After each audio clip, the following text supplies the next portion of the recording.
What is up, y'all? That one dude 2020. I am the host of the show. We do episodes pretty much every single day. This episode will be out Tuesday. Then we're going to record on Friday. We'll be covering, or in terms of talking about the upcoming Sunday football matchups, and then covering one quarter of college football for my favorite team, the UT Longhorns. Let's just truly get started. As you can see in the background, we're talking about just a couple of the notable injuries, and it's not even the end of week 2. First one here, Saquon Barkley. What I've seen not just with Saquon Barkley and other NFL teams, we are seeing the injuries pile up and a lot of torn ACLs, ankle and knee injuries. For the San Francisco 49ers here, this does not look really good for their team. This is not good for the San Francisco 49ers here. Obviously, they were playing the Jets, so they were going to win. The San Francisco 49ers were going to win either way. Supposedly, there were some NFL players from potentially both teams that were complaining that the field and or turf was feeling sticky before the game. And the San Francisco 49ers play the Giants on that same field next week. If I was an NFL player, that would be a problem. If that is sticky, that totally ruins your mobility and athleticism and your agility as an NFL player. That would be like trying to run fast on the NFL field, and there's super glue pretty much everywhere on the field. What do you think is going to happen? That would be a legit complaint, especially for Saquon Barkley and so many of these other NFL players. The San Francisco 49ers. The notable injuries for the San Francisco 49ers, we got a couple of them right here, and a couple I'm also going to be showing here right on my phone. Nick Bosa, rookie of the year, rookie running of the year last year. An amazing year in 2019. Most pressures to the quarterback in 2019. A notable part of that defense for the San Francisco 49ers. Nick Bosa is out for this game and potentially moving forward. Now, how does this affect the San Francisco 49ers if Nick Bosa is out for next game and potentially weeks up and coming? This could affect how the defense plays. I know they still have a solid defense, very good defense. With every defense, you have that one defensive player that holds the glue together. That's Nick Bosa. This is not like trading DeForest Buckner, or DeForest Buckner had an injury. You still got Bosa and so many other players. He's that one player that holds the glue together for the entire San Francisco 49ers defense. Now, obviously, totally two different types of players.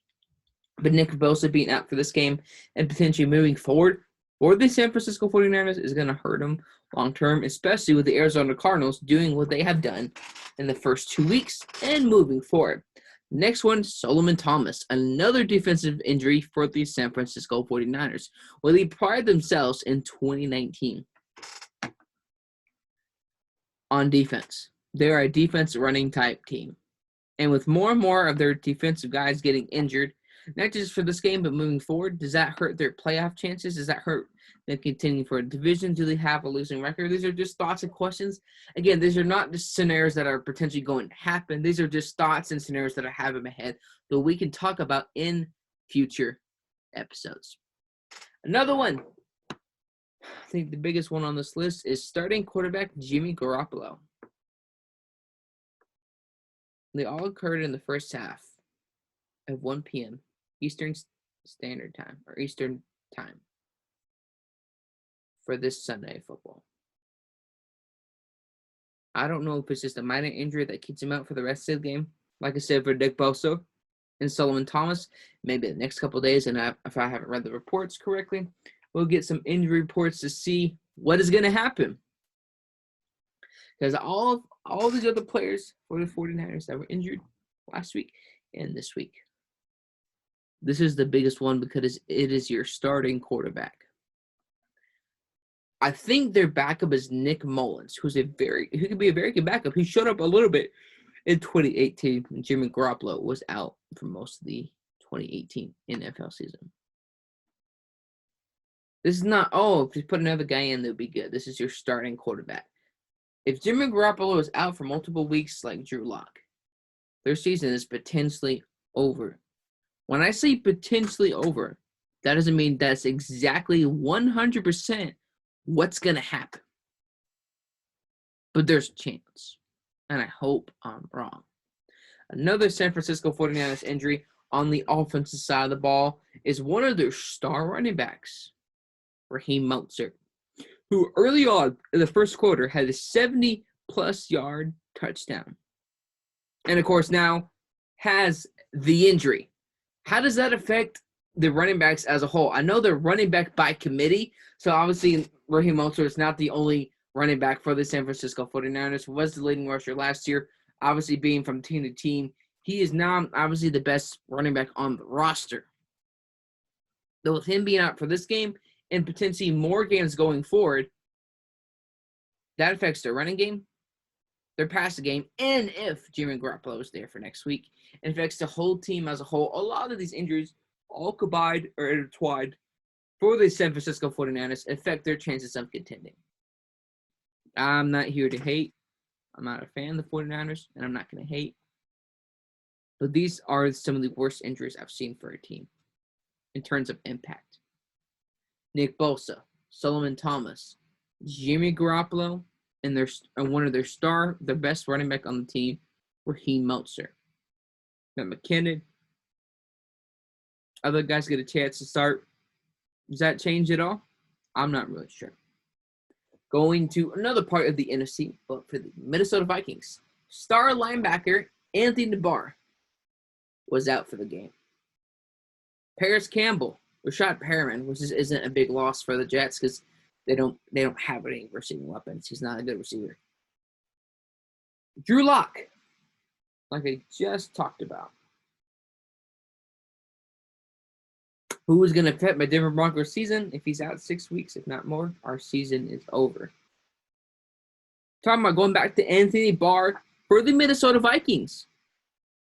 Does this affect the defense or the team as a whole? I know I keep asking this question for all these players, but this is true. And I think, yes. Based how Minnesota played, where they only scored 11 points, the defense couldn't get the job done with Anthony Barr, what makes you think they can do a better job with Anthony Barr off the field. A lot of these injuries, we don't know what's going to happen. Saquon Barkley, it's feared that he's having a torn ACL. And potentially some of these other guys could have a torn ACL. So I'm not saying it's going to happen with all these players right here. 1, 2, 3, 4, 5, 6, 7, 8, 9, 10, 11 players. I'm not saying it's going to happen. Saquon Barkley has a torn ACL. Expect a couple of these others to have a potential torn ACL. Drew Lock injured his right shoulder, so likely he'll be back for a couple games near the end of the season. Maybe halfway through the season, if the Broncos could win 3 of the 5 or 6 games, maybe we have a chance. Maybe. Paris Campbell, a good young receiver for the Colts when T.Y. Hilton is getting older and he's just not getting the job done. Is this a loss completely? Not necessarily, because Jonathan Abram, who's a very good running back, is still in the second round of the 2020 NFL Draft, who was also a dual threat running back. Having T.Y. Hilton. I believe Jack Doyle is back for the Bears. Jonathan Abram. This loss may not hurt him as much as it would David Montgomery for Chicago or Saquon for New York. All these players have different roles and different severities based on the team and the team's need and based on how the team plays on the field with that specific player. David Montgomery with the Chicago Bears. David Montgomery and Tariq Cohen, they split the carries. With David Montgomery being out from this game and moving forward, potentially, keyword potentially. I'm not saying that's what's going to happen. When I say moving forward, maybe they're back next game. Then I'm wrong, then great. I would rather be wrong and the guys come back fully healthy. But potentially Saquon's going to be out for the year. And we'll see what happens with these other players. Tariq Cohen getting 55, 60% plus of the carries at his size. That's going to hurt more than it would help the Chicago Bears. We already talked about their offensive line. being a question. How the offensive line is going to get it done? Yes, Chicago won. Barely. Mr. Trubisky had 2 interceptions with 2 TDs and only 190 yards passing. If Tariq Cohen is the number 1 running back right now, not sharing the carries with David Montgomery if he's injured moving forward, and he can't get it done, Chicago is definitely screwed. Looking at these last 2 players on this notable injury list, again, a lot of other injuries happen, but these are some of the biggest ones in the NFL currently. Monday Night Football is tonight. I say tonight, it's 1:43 a.m. Monday. So you never know what can happen. Cam Akers, a defensive end for the Los Angeles Rams. Do I think that could hurt them? Yes. Do I think it would have the severity like with Nick Bosa with the 49ers or Saquon Barkley with the New York Giants? No, this is not a disrespect to him. He's a great addition to the team.